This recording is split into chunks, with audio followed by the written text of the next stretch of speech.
د غیر مسلمه جوټه پاکه ده او کپلیته ده. دا اهم مسله ده. اکثر ملګري تپوس کوي چې یو کافر دی یا چې کوم دی ایمان نه راوړی سیک دی وغیره چا یو کس دی خو ایمان پکې نشته دی د دې جوټه سکل څنګه دی. دویم دا که چېرته دی ګیلاس کې اوبه وڅښي دا څنګه دي. دویم دې کې مسله دا ده که چېرته زانه به د حیض یا نفاس راغلی وي یا یو زانه یا یو سړی داسې چې هغه غسل حالت یعنې جنابت په حالت کې وي هغې اوبه وڅښلې او هغه ګیلاس یې کېغوست ستا دپاره اوبه څښل څنګه دي.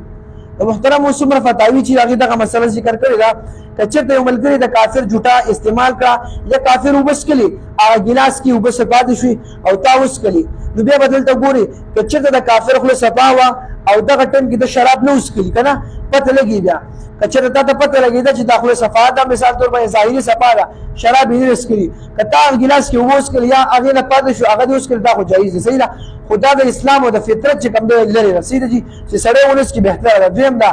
زنانه باندې حیض یا نفاس راغلی دی او یو سړی جنوب دی یو ښځه جنوبه ده د هغې جوټه څنګه ده هغه بالکل په اتفاقا چې کوم دی صفا ده دې کې هغې که خوله ووینځي نو بالکل هغې کې څه شته نه ده که چې مسلمانه ده خو د کافر دغه جوټې نه چې کوم دی د سړی ځان په ډډه کړي نو بهتره به نو دا یو اهم او ضروري مسله وه چې تاسو سره مې شریک کړه. الله رب العزت دې وکړي چې زموږ ستاسو هر عمل د رسول الله صلی الله علیه وسلم نقش قدم باندې برابر شي. واخر دعوانا ان الحمد لله رب العالمین.